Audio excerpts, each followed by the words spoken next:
হরে কৃষ্ণ সুধী ভক্তবৃন্দ, চলুন আজকে আমরা জেনে নেই বৈদিক শাস্ত্র অনুযায়ী গুরু কত প্রকার। তো গুরু হচ্ছে 4 প্রকার।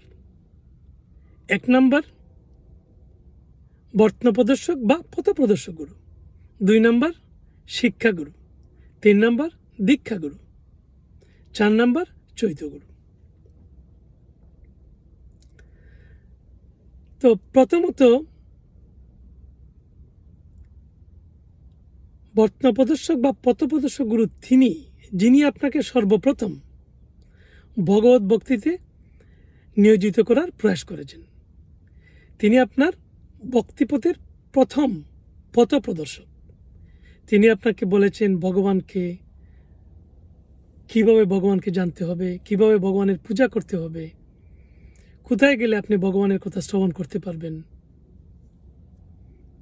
এবং আপনাকে প্রথম ভগবানের কথা আপনাকে উনি বলেছেন। দ্বিতীয়ত হচ্ছে শিক্ষাগুরু। শিক্ষাগুরু হচ্ছেন তিনি, যিনি আপনাকে পর্যাপ্ত পরিমাণ শাস্ত্রীয় শিক্ষা প্রদান করবেন, বৈদিক নির্দেশনা প্রদান করবেন।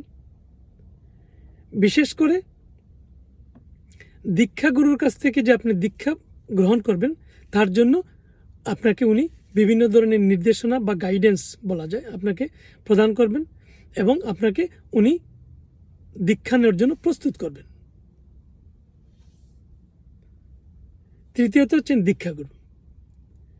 দীক্ষাগুরু হচ্ছেন তিনি, যিনি বৈদিক নিয়ম অনুসারে আনুষ্ঠানিকভাবে আপনাকে দীক্ষা প্রদান করবেন। চতুর্থত হচ্ছেন চৈত্যগুরু। তো আমরা সকলেই জানি আমাদের হৃদয়ে ভগবান পরমাত্মা রূপে বিরাজমান। তো ভগবান এতই কৃপাময় যে তিনি শুধুমাত্র দীক্ষাগুরু হিসাবে আমাদেরকে পথ প্রদর্শন করে তা নয়, তিনি কৃপাপূর্বক আমাদেরকে অন্তর থেকেও চৈত্যগুরু হিসাবে, অর্থাৎ ভগবানের যেহেতু অংশপ্রকাশ পরমাত্মা হিসাবে উনি আমাদের প্রত্যেকের হৃদয়ে বিরাজমান, তিনি আবার বাইরে থেকে গুরুরূপে, আবার ভিতর থেকেও চৈত্যগুরু রূপে আমাদেরকে ভক্তিপথের বিভিন্ন ধরনের নির্দেশনা প্রদান করে থাকেন এবং ভগবত ভক্তিতে যুক্ত করেন। হরে কৃষ্ণ।